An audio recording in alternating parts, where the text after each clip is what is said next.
This semester, we've been contributing to the project by helping understand how teachers write lesson plans. We learned that teachers rely on their colleagues, internet resources, custom-made binders, and textbooks to find content for lesson plans. These are the trusted sources, acting as the floodgates of overwhelming stream of information available to teachers. We call all of this information the muck. We thought we were looking for a document referred to as a lesson plan, but we heard from teachers time and time again, a good lesson plan isn't a document, it's a process. We've identified 7 mindsets in this process. In navigating the prescribed structure, teachers are thinking about what are the constraints set for me by the school, by the government, by the calendar year, what are all the things that I'm required to do? When thinking about personal preference, teachers are trying to answer, what do I really want to accomplish? What are my interests, and what do I want to become better at as a teacher? When thinking about students and situational tailoring, teachers are trying to consider what's going on in students' lives, what's most interesting for them, what's happening in the news right now, how do I keep this current and make sure that it's really applying to my students to keep them engaged. A mindset that's often neglected is assessment, meaning how do I know that the things that I'm teaching are actually being taught? How do I know that I'm being an effective teacher? Assembling is one of the most familiar mindsets. This is when teachers are assembling all of their resources, making it actually happen. Where are they finding the content? How are they going to use their time during class? Actually setting the plan for that document called a lesson plan. When thinking about delivery, it just becomes natural because they're doing it so often. It's really something that maybe new teachers struggle with more often. Most of the experienced teachers we talked to didn't even realize that they were considering this in their process. One of the ways that teachers improve is through reflection, trying to find out how effective their plan was and to make changes to improve themselves. Some of these mindsets are supported by existing tools.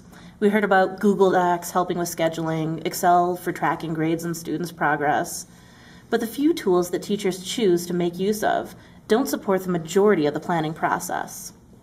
The mindsets that teachers find the most valuable, where they're gathering documents, sharing information, are the least supported. Part of the problem is that, especially in these mindsets, one teacher's filter is another teacher's muck. For example, an experienced teacher might like using online discussion boards to find new ideas, whereas a relatively new teacher could be completely overwhelmed by the same information. There seems to be 2 schools of thought about this generic muck pattern. When people talk about the standard system, it's assumed that it works top-down, that teachers go into the muck, find the right theory, find the right resources, and push those down to the students. Then, in the interest-based model, students communicate their interest to teachers who reach out into the muck and pull resources back for the student. But in reality, the networks for interfacing with the muck are actually a lot more complex. This is what Risha's network looks like. As a new teacher, she relies heavily on her school's network, Teach for America, and her master's program to filter the muck for her. This is what Ashley's network looks like. She also relies heavily on the prescribed structure of her school network, but she has more secondary resources to help tailor information for her students. So for example, one student wanted to be a lawyer, and she was able to direct them to the debate club to help follow their interests.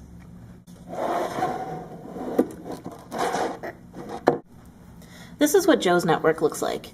You can see he's much closer to the muck. He has significant autonomy in creating lesson plans, so he spends time in the muck, finding creative resources, and reaching out to experts for feedback and advice on his plans. So regardless if you're planning top-down or bottom-up, we believe Better At needs to support these existing networks and filter the sea of information that becomes muck. During the phases of planning where teachers are gathering, sharing, and documenting information, filtering becomes extremely important. On YouTube, the muck is determined by popularity. If 100,000 people liked it, you probably will too. In the Amazon model, you find a little bit of information that you like, and Amazon tells you that others like you also liked these things.